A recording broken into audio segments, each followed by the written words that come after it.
The BMW R18 has a 1,802cc engine and only 2 cylinders. It's a flat twin, a boxer engine, and that means every cylinder on this bike takes in more air than there is Gatorade in this large 828 milliliter bottle.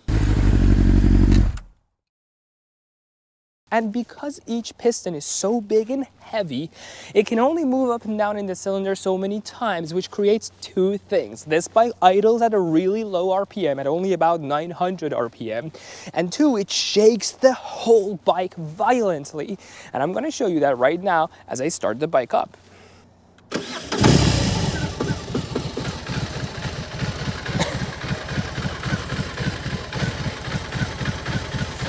So let's do just that today. Let's go wheel to wheel and everything in between on this 2023 BMW R18 Transcontinental and see if a price tag of $30,000 before taxes and fees is a really justified number to ask customers for this bike.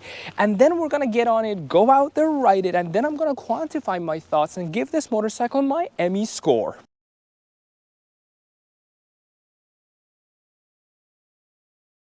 One thing you notice about this engine is that it's been blacked out. The heat shields are blacked out, the body of the engine is blacked out. That's because this motorcycle is equipped with a $2,000 package called Option 719.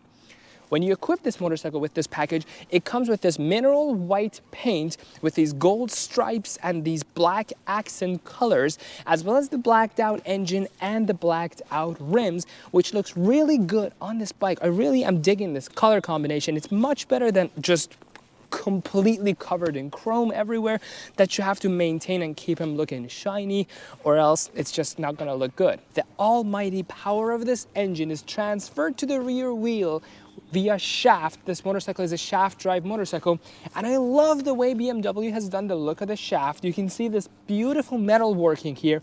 They didn't cover this whole thing up in like an aluminum casing or anything. It's all exposed and looks really nice. It's just a steampunk look here. Everything is exposed, all these metal pieces, the lug nut here and here, and I just love the way this looks. Now, because this bike is so heavy, no way you're gonna be able to just use your own legs to pull out a 900-pound bike out of a parking spot that's got a little bit of an inclination to it. So BMW has provided a reverse gear on this bike. How to operate it is you grab this handle here and you flip it to the rear direction, and then you turn the, you have to turn the bike on, then flip that to the rear direction, and then you're just gonna use the electric starter, the red button that's on the handlebar, to reverse the bike out. And now I'm gonna give it a try and see how it works. It's gonna be my first time ever reversing the bike. I've never been on a bike that has a reverse gear, and you're gonna be able to see the sequence of it. So if I mess up, don't laugh at me, or do.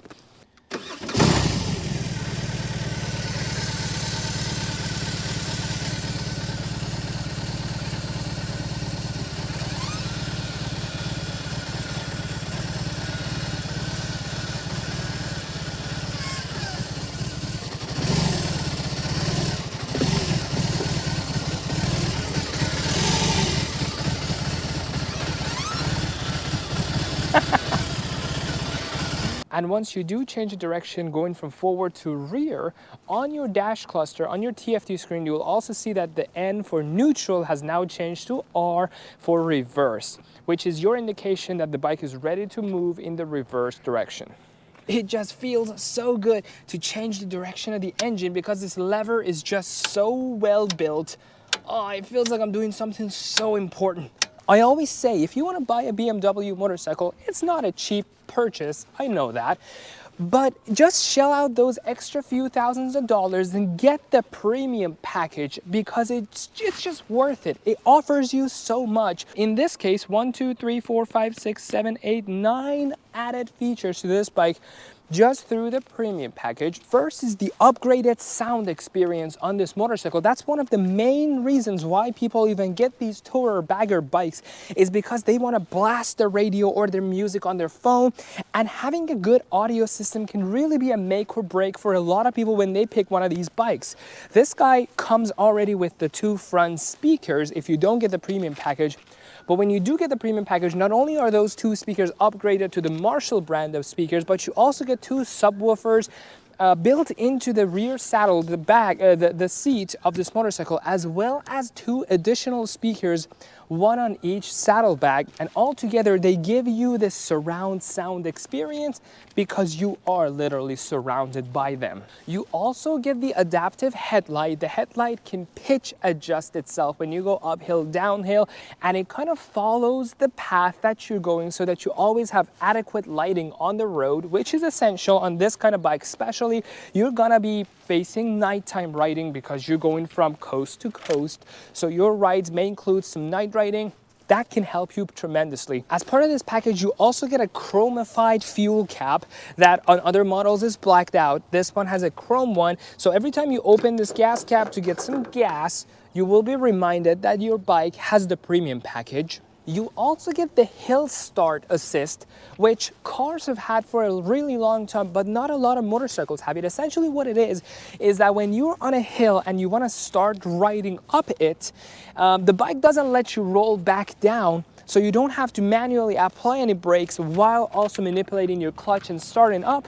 The bike will hold itself like an electronic, like an e-brake, like a handbrake. It will hold itself up on the pitch, and when you're ready to accelerate, it will disable the brake and you will just go up the hill. The other feature is the Lighting Pro, which means the front and the rear turn signals stay on for the duration of your light, increasing visibility. It's something you see a lot on semi-trucks, and even cars all have them. If you look at a car from the side, you will see those orange lights up front and red lights on the back. Same concept on the motorcycle. That comes as part of the premium package. And you also get the anti-theft system. You don't have to buy aftermarket with the premium package. It comes as part of your BMW, and in the key fob, essentially what it is you push this button and it locks the motorcycle.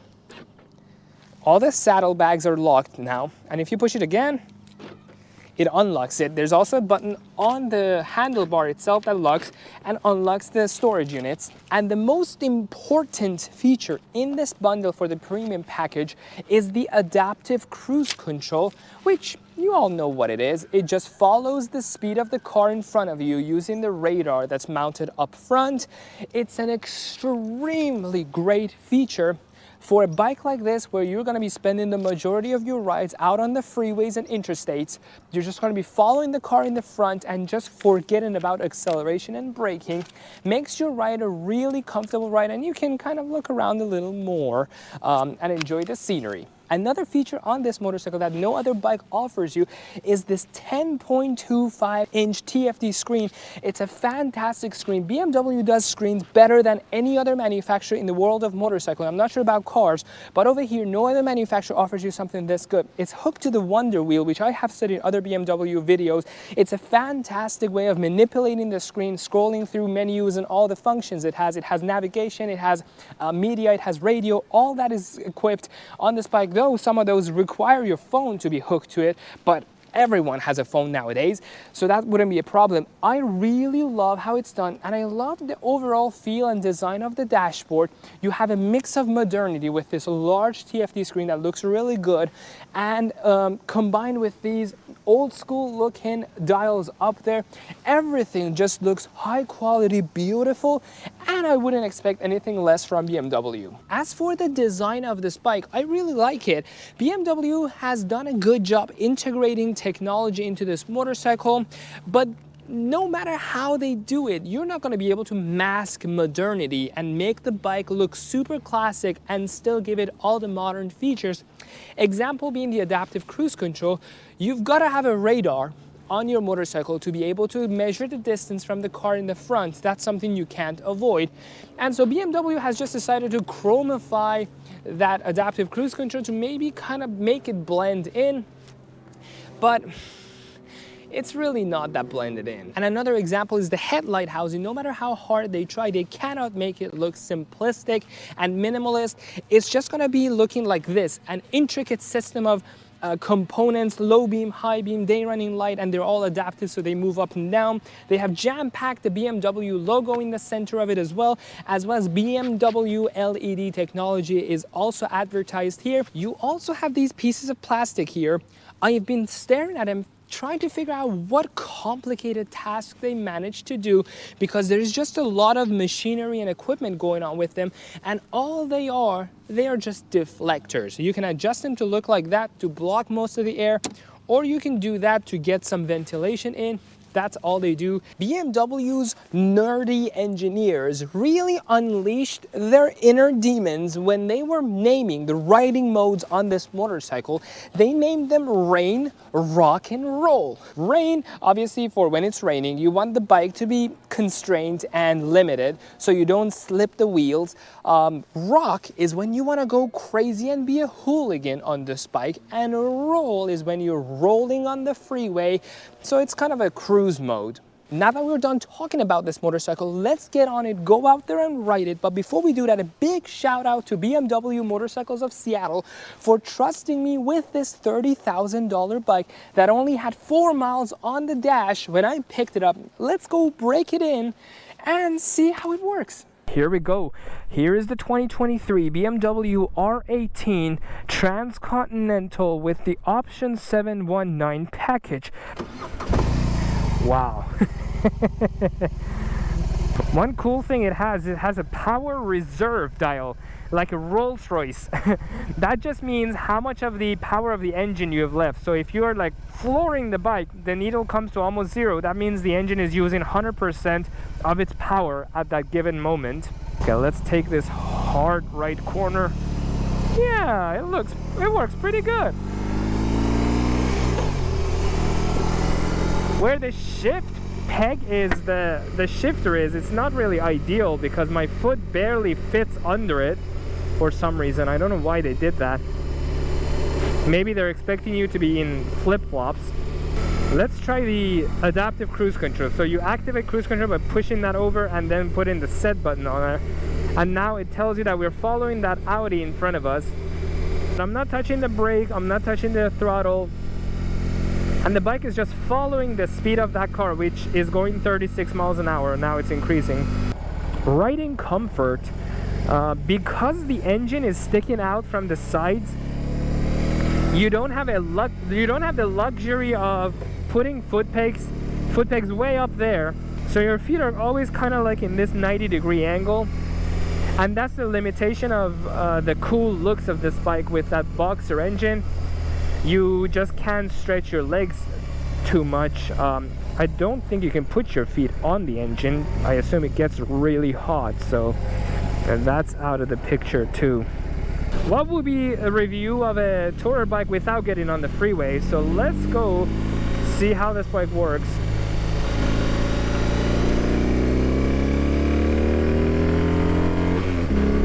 Oh yeah! People are gonna probably think I'm a cop with this color combination.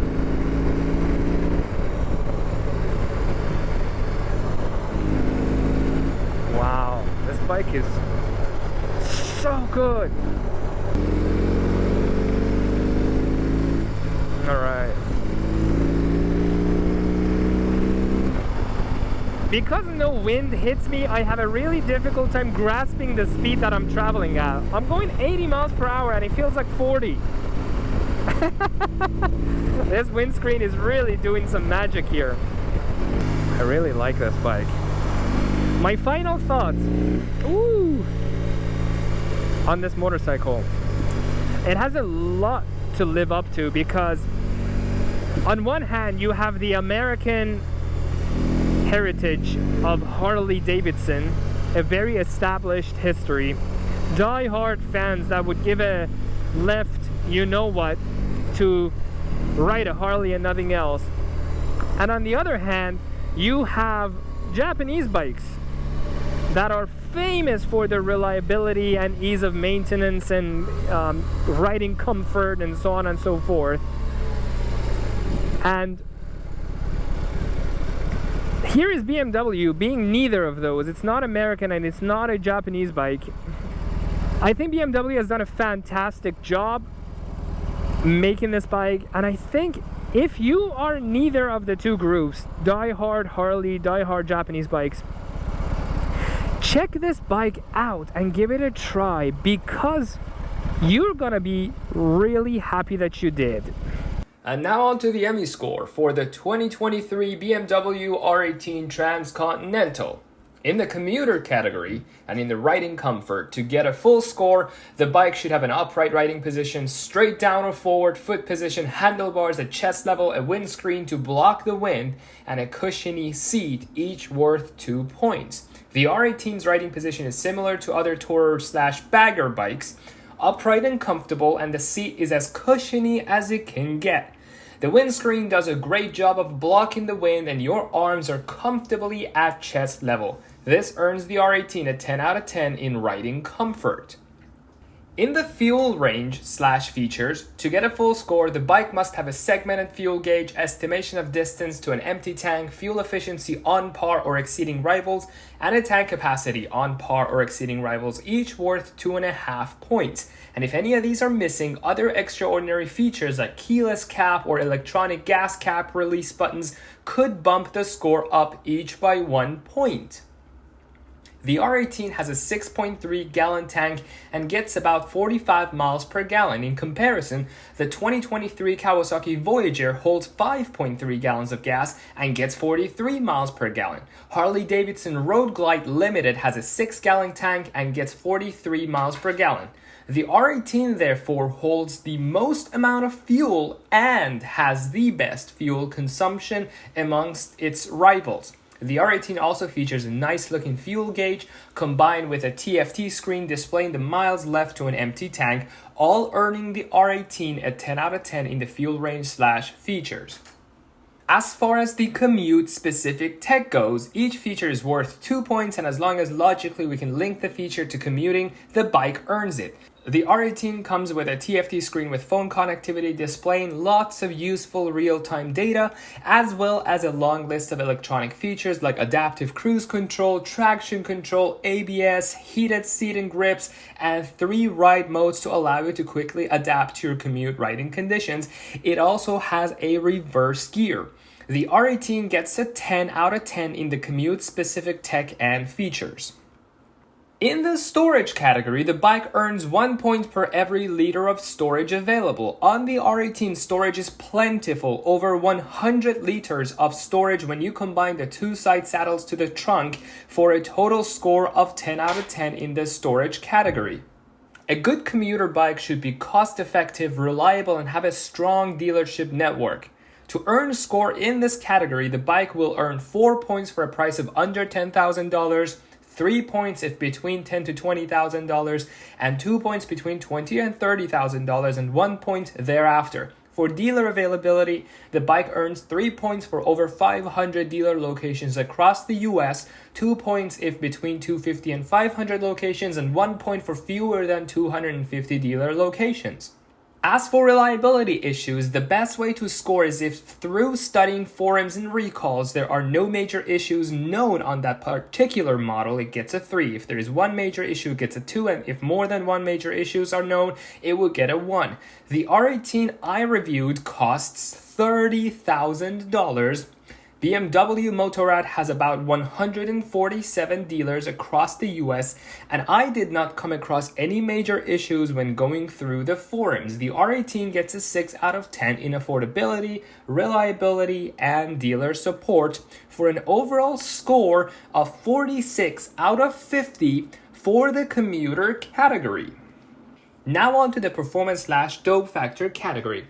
Oh boy, I can hear all the haters saying who scores a tourer bike based on racing capabilities. Wah, wah. Keep in mind, I don't change the scoring system just because a bike may have strengths and weaknesses.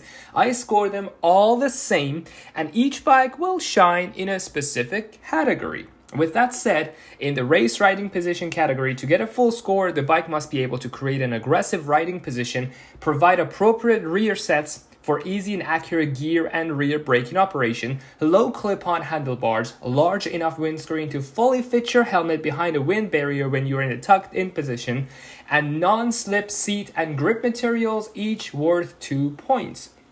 The R18 only satisfies the windscreen feature and gets a 2 out of 10 in the race riding position.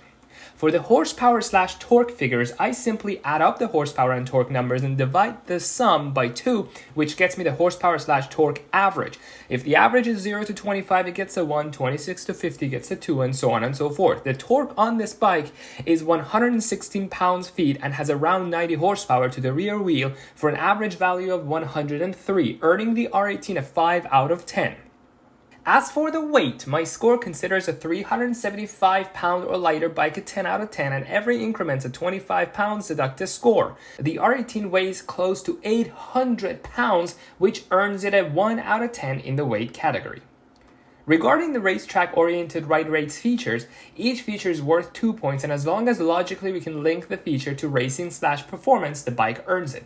On the R18, you have ABS and a rock mode, and that's it. It earns a 4 out of 10.